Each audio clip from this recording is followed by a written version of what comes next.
ओम शांति। आज का अव्यक्त महावाक्य 31 मई 1977 से लिया गया है, जिसका शीर्षक है विश्व कल्याण करने का सहज साधन है श्रेष्ठ संकल्पों की एकाग्रता।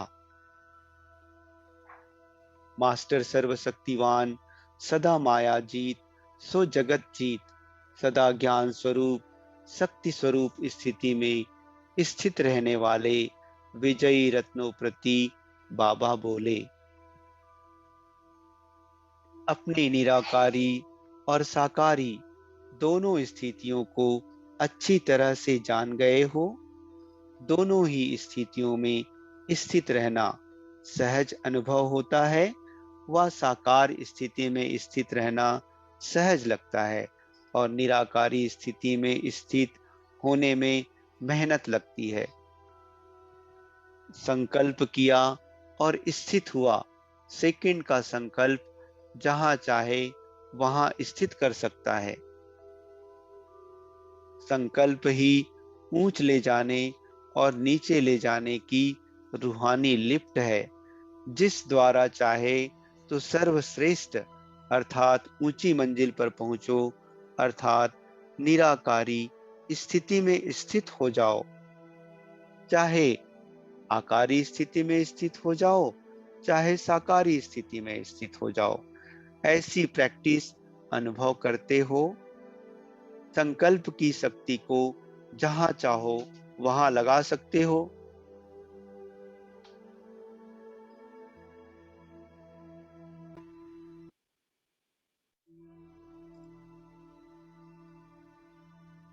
क्योंकि आत्मा मालिक है इन सूक्ष्म शक्तियों की।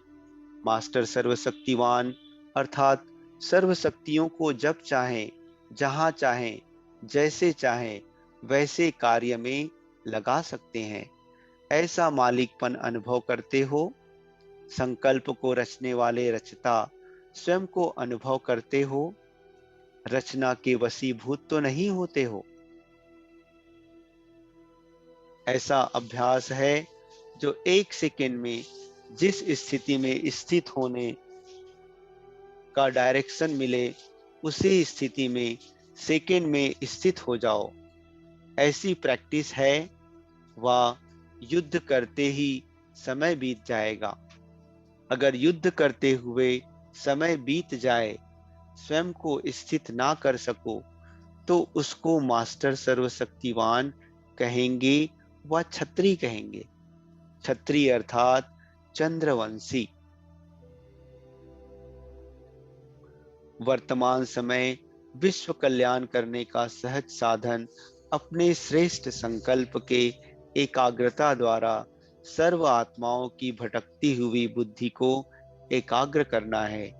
सारे विश्व की सर्व आत्माएं विशेष यही चाहना रखती है कि भटकती हुई बुद्धि एकाग्र हो जाए, व मन चंचलता से एकाग्र हो जाए। यह विश्व की मांग व चाहना कैसे पूर्ण करेंगे? अगर स्वयं ही एकाग्र नहीं होंगे तो औरों को कैसे कर सकेंगे? इसलिए एकाग्रता अर्थात सदा एक बाप दूसरा ना कोई, ऐसे निरंतर एक रस स्थिति में स्थित होने का विशेष अभ्यास करो। उसके लिए जैसे सुनाया था, एक तो व्यर्थ संकल्पों को शुद्ध संकल्पों में परिवर्तन करो। दूसरी बात, माया के आने वाले अनेक प्रकार के विघ्नों को अपनी ईश्वरीय लगन के आधार से सहज समाप्त करते कदम को आगे बढ़ाते चलो। विघ्नों से घबराने का मुख्य कारण कौन सा है? जब भी कोई विघ्न आता है तो विघ्न आते हुए यह भूल जाते हो कि बाप दादा ने पहले से ही यह नॉलेज दे दी है कि लगन की परीक्षा में यह सब आएंगे ही। जब पहले से ही मालूम है कि विघ्न आने ही हैं, फिर घबराने की क्या जरूरत? नई बात क्यों समझते हो? माया क्यों आती है, व्यर्थ संकल्प क्यों आते हैं, बुद्धि क्यों भटकती है, वातावरण क्यों प्रभाव डालता है, संबंधी साथ क्यों नहीं देते हैं, पुराने संस्कार अब तक क्यों इमर्ज होते हैं। यह सब क्वेश्चन अर्थात प्रश्न विघ्नों को मिटाने के बजाय बाप की लगन से हटाने के निमित्त बन जाते हैं।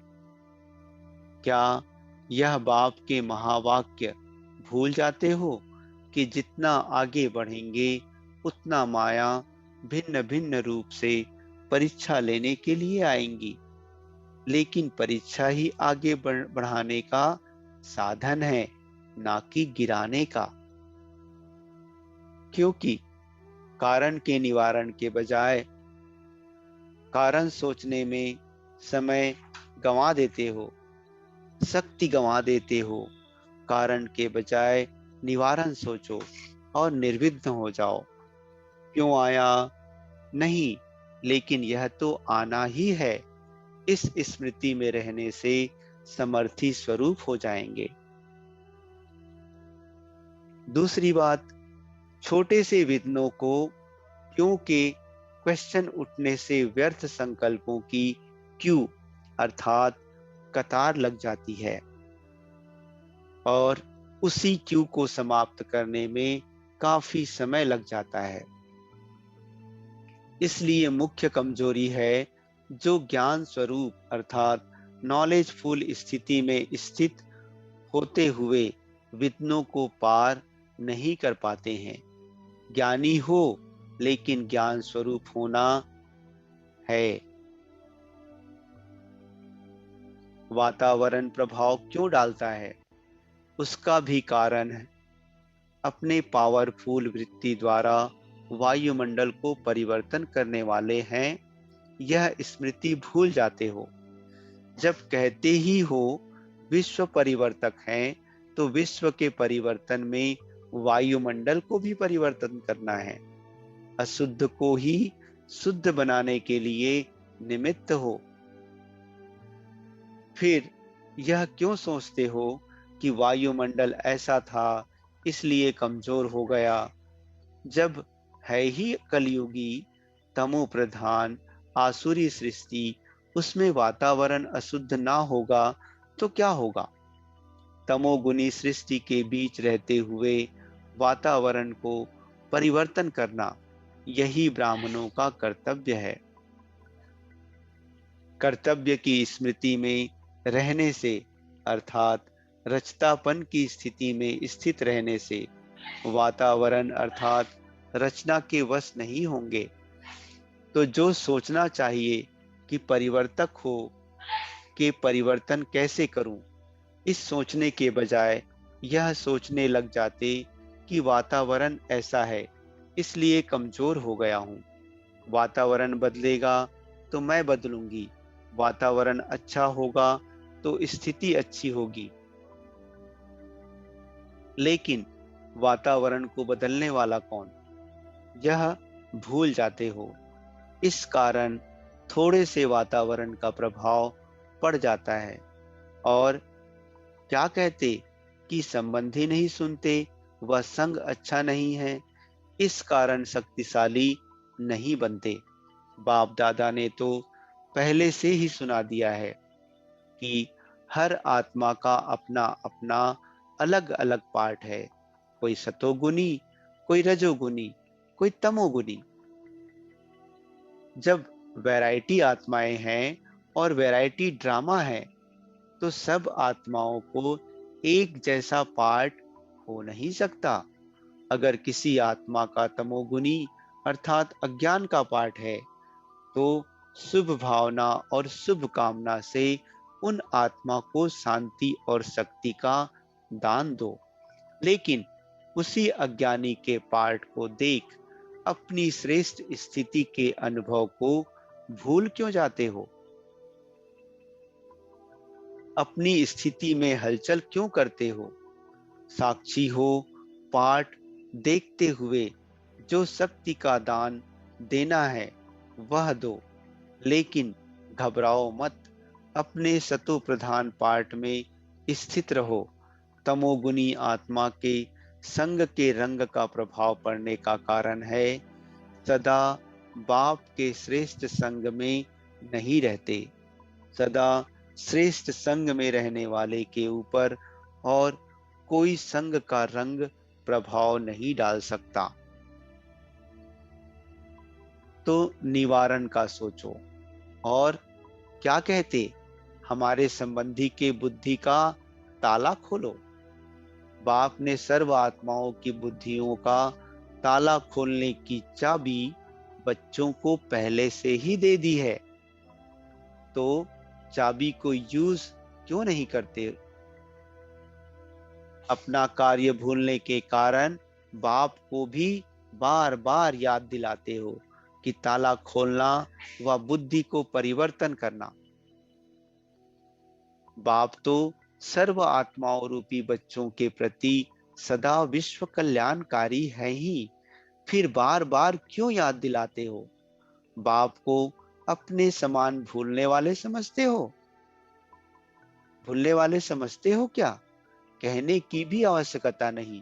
जितना आपको अपने हद के पाठ के संबंध का ख्याल है, बाप तो सदा बच्चे के संबंध में रहने वाले, तो बाप बच्चों को भूल नहीं सकता। लेकिन बाप जानते हैं कि हर एक आत्मा का कोई अपना समय समय का पाठ है। कोई का आदि में पाठ है, कोई का मध्य में, कोई का अंत में पाठ है, कोई का भक्ति का पाठ है, कोई का ज्ञान का पाठ है। इसलिए बार बार यह चिंतन मत करो ताला कब खुलेगा, लेकिन ताला खोलने का साधन है अपने मनसा संकल्प द्वारा सेवा। अपनी वृत्ति द्वारा वायुमंडल को परिवर्तन करने की सेवा। अपने जीवन के परिवर्तन द्वारा आत्माओं को परिवर्तन करने की सेवा की फर्ज अदाई निभाते चलो। अभी बार बार यही नहीं बोलना कि ताला खोलो, ताला खोलो। अपना ताला खोला तो उनका खुल ही जाएगा। मुख्य तीन बातें बार बार लिखते और कहते हो। योग क्यों नहीं लगता, ताला क्यों नहीं खुलता, और माया क्यों आती है। सोचते बहुत हो, इसलिए माया को भी मजा आता है। जैसे मल्ल युद्ध में भी अगर थोड़ा सा भी गिरने लगता है तो दूसरे को मजा आता है, और गिराकर ऊपर चढ़ने का। तो जब यह सोचते हो माया आ गई, माया क्यों आई, तो माया घबराया हुआ देख और वार कर लेती है। इसलिए सुनाया, माया आनी ही है। माया का आना अर्थात विजयी बनाने के निमित्त बनना।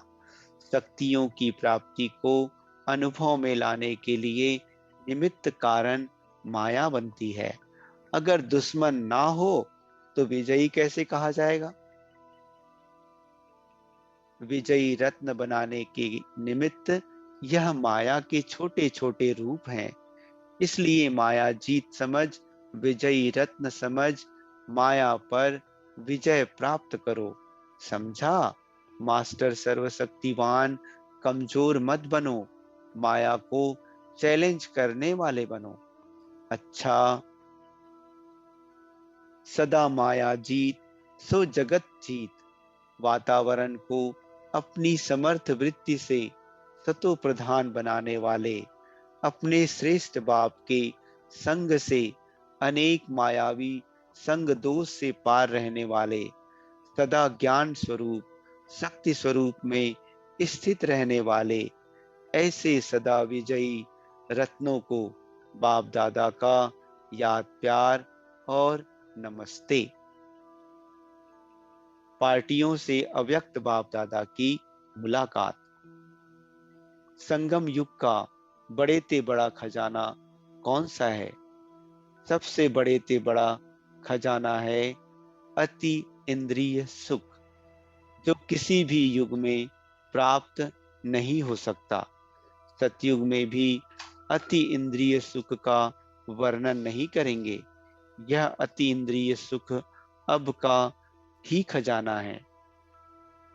इस खजाने का अनुभव है इस खजाने का अनुभव है जो सबसे बढ़िया चीज होती या अच्छी लगती, उसको कभी भूला नहीं जाता।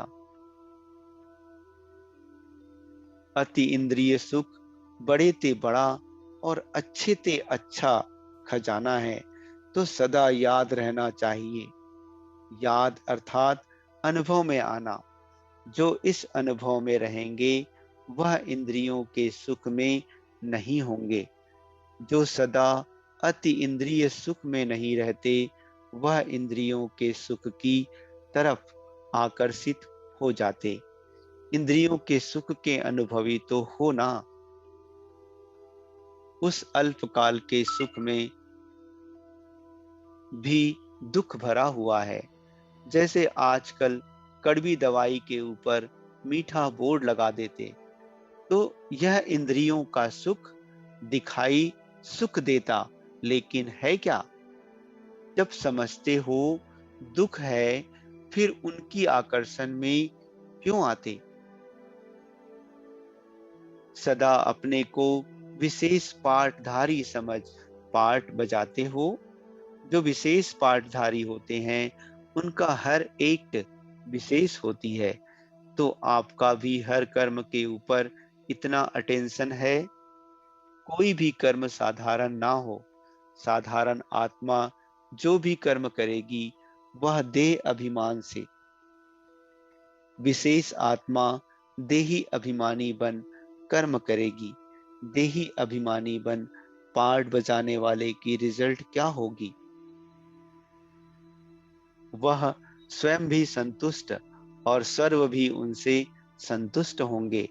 जो अच्छा पाठ बजाते तो देखने वाले वंस मोर अर्थात एक बार और करते। तो सर्व का संतुष्ट रहना अर्थात वंस मोर करना। सिर्फ स्वयं से संतुष्ट रहना बड़ी बात नहीं, लेकिन स्वयं संतुष्ट रहकर दूसरों को भी संतुष्ट करना, यह है पूरा स्लोगन। वह तब हो सकता जब देही अभिमानी होकर विशेष पाठ बजाओ। ऐसा पाठ बजाने में मजा आएगा, खुशी भी होगी। सदा स्वयं के श्रेष्ठ समान मास्टर सर्वशक्तिवान के स्मृति में रहते हो। सबसे श्रेष्ठ समान कौन सा है? मास्टर सर्वशक्तिवान। जैसे कोई बड़ा ऑफिसर व राजा होता, जब वह स्वमान की सीट पर स्थित होता तो दूसरे भी उसे सम्मान देते। अगर स्वयं सीट पर नहीं तो उसका आर्डर कोई नहीं मानेगा। तो ऐसे ही जब तक आप अपने स्वमान की सीट पर नहीं, तो माया भी आपके आगे सरेंडर नहीं हो सकती, क्योंकि वह जानती है यह सीट पर सेट नहीं है। सीट पर सेट होना अर्थात स्वयं को मास्टर सर्वशक्तिवान समझना। संगम युग ही प्रत्यक्ष फल देने वाला है। सतयुग में संगम युग का ही फल चलता रहता। संगम पर एक का 100 गुना भर करके प्रत्यक्ष फल मिलता है। सिर्फ एक बार संकल्प किया मैं बाप का हूं, तो अनेक जन्म एक संकल्प के आधार पर फल प्राप्त होता रहता है। एक बार संकल्प किया मैं मास्टर सर्वशक्तिवान हूं, तो माया जीत बनने के, विजयी बनने के नशे का अनुभव होगा। प्रत्यक्ष फल संगम युग पर ही अनुभव होता।